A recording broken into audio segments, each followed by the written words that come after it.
My name is Gavin Evans, and this is my ranking of the three Cloverfield movies. And this is a franchise I really appreciate because they did something different. They could have played it safe and just give us the same movie a few times, but instead, we've got three vastly different movies, and, well, let's just get to the ranking, and you know which one's going to be the last one. It's obvious, and it's the Cloverfield Paradox. This movie is terrible. I hated it. I can't believe how bad this movie is.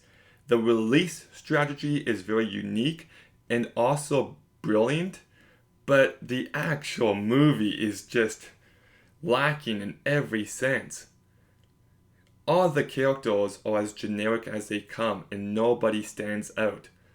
The plot is just relentlessly boring, and there's a few moments where you can see potential, where there could be some cool body horror stuff happening, but the obvious CGI just prevents it from really landing. And you've got the subplot of everything going on at Earth, and that was really forgettable. So, this movie is just a failure and a giant step down in every way, and easily the worst of the three. And now we get to the top two, which is a giant leap in quality, and my second favorite Cloverfield movie is 10 Cloverfield Lane. This movie is awesome.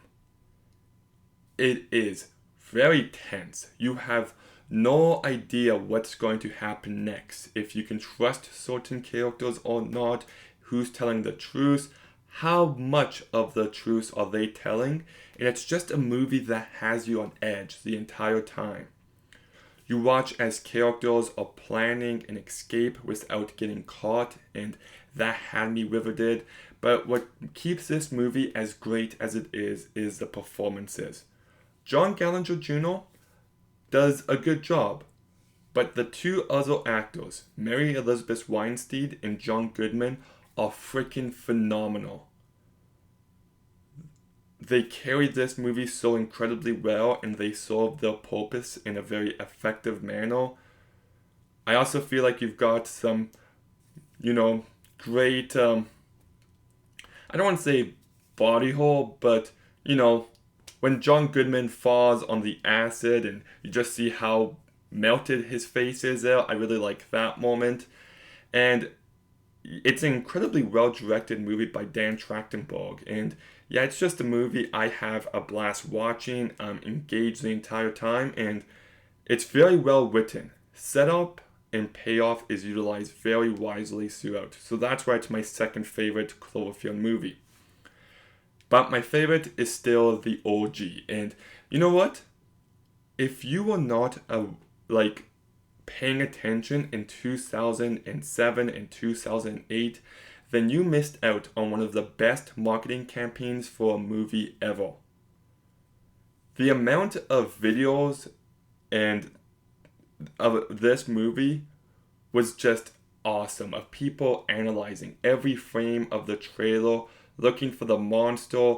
Same with the poster and how some people thought the clouds made the shape of the monster's head. And man, it was just something else entirely. The buzz was unreal, and this movie fully delivers as a monster movie.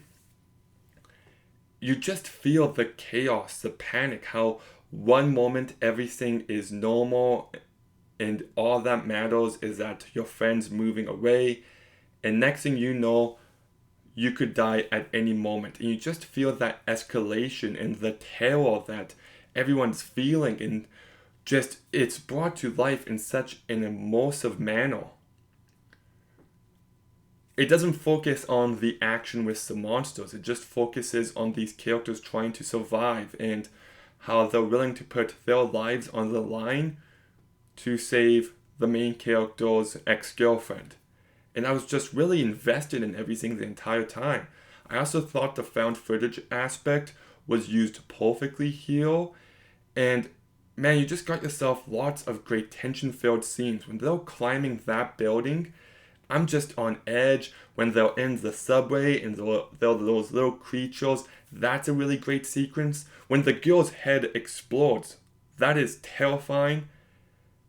And I did come to care for these characters, and because of that, the ending had real weight behind it. So it's a very well written movie. It's well directed by Matt Reeves. The visual effects are fantastic. This is a movie that just fully works for me in just about every way. I love it. If yeah,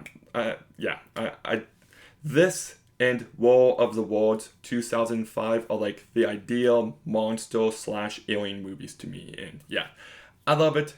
And that's why it's my favorite Cloverfield movie. But what's your ranking? Let me know in the comments down below. Make sure you like, comment, subscribe. Stay tuned for more videos soon. And Gavin, out.